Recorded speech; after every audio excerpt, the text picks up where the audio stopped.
જય ગૌ માતા, જય ઠાકોરજી, ધનરાજ પ્રાકૃતિક ફાર્મ, નારાયણભાઈ વસ્ત્રા, ગુજરાત, રાજકોટ, ઉપલેટા. મિત્રો, આપણે આજે ઝીંઝવાનું વાવેતર કરીએ છીએ અને સરસ મજાનું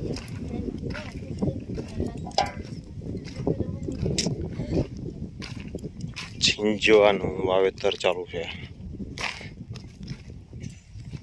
આપણે આગળ શોર્ટ વિડીયોમાં બતાવેલું હતું કે પહેલાં ક્યારે આ રીતે પલારી પછી વાવેતર કરવાનું.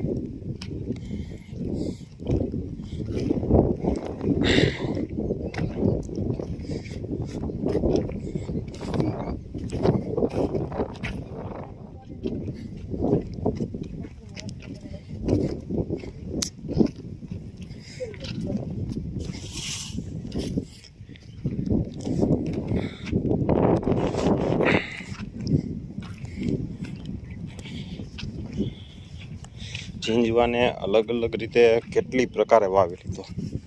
અત્યારે આમ તડકાના હિસાબે દેખાય નહીં. એક ક્યારામાં આપણે 4 આયરું ભરેલી છે.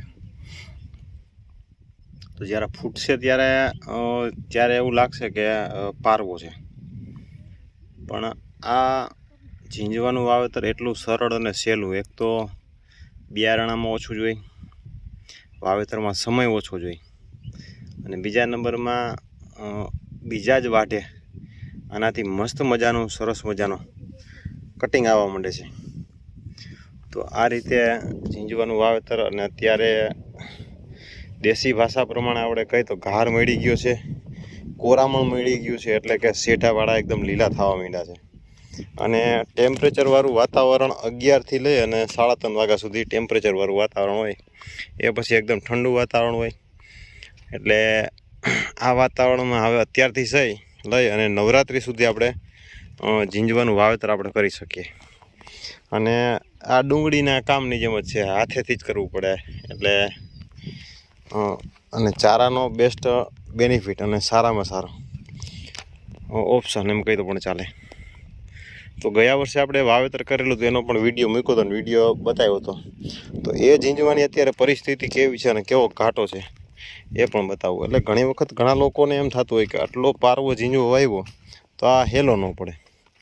તો હું તમને ગયા વર્ષનો આપણો ઝીંઝવો છે બતાવું.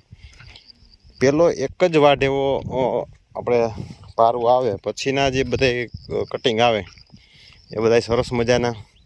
અને આમાં બેનિફિટ એ રહીએ કે ઉંદર ઓછું લાગે. ઉંદર ઊભો રહીએ ત્યાં કટિંગ વધારે કરે. આ તમે જોઈ શકતા હશો કે આ સરસ મજાના જો ફૂટવાળા ક્યારા છે. અને જે આ ઝીંઝવો ઊભો છે, અત્યારે ક્યારામાં આપણે જ્યારે વાઢ કરીએ ત્યારે પણ એટલો ને એટલો મળે, જે ઉમાં મળે એટલો આપણે લાગટ વાવ્યો એટલો. તો આ પણ 4 આયરું જ કરેલી હતી આપણી.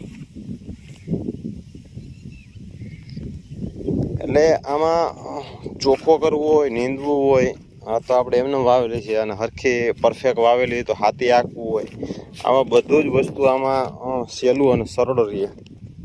તો આ હિસાબે આવી રીતે ઝીંઝવાનું વાવેતર કરીએ તો સારામાં સારો ઝીંઝવો રહીએ. અને વાઢવામાં એટલે કટિંગ કરવામાં મજા આવે. અને જે ઉંદરની સમસ્યા છે, વધારેમાં વધારે ઝીંઝવામાં ઉંદરની સમસ્યાનો પ્રશ્ન રહીએ, એ પ્રશ્ન પણ આમાં ઓછો રહીએ. અને એટલા બધા જો ઉંદર લાગતા હોય તો 1-2 પાણીએ હિંગ પાઈ દઈએ આપણે, તો એમાં કોઈ પણ પ્રકારનો ઉંદરનો પણ પ્રશ્ન નથી રહેતો. એટલે આપણે 18ની જારીએ આમાં આયરુની આમ સેટિંગ પરફેક્ટ નહીં. આમ હાથે આંકી નાખીએ તો આયરુની પરફેક્ટ સેટિંગ રહે. પણ એવું કંઈ જરૂર છે નહીં આમાં આપણે હાથે આંકવાની ને એવું કંઈ જરૂર છે નહીં. કેમ કે બીજા વાઢેથી તો કમ્પ્લીટ ઝીંઝવાનો ગ્રોથ એવો થાય કે ઢાંકી દે. એટલે કંઈ નિંદામણ કે એવું કોઈ વસ્તુ થતી નથી. અલગ અલગ પ્રકાર આપણે બધી જ રીતે વાવી લીધું.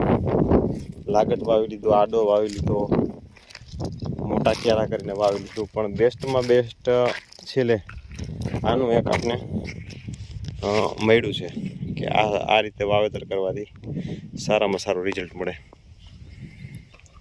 તો આનું જેવું કેવો ઉગાવ રહેશે એના નવા અપડેટ સાથે આપણે આવશું. ચાલો.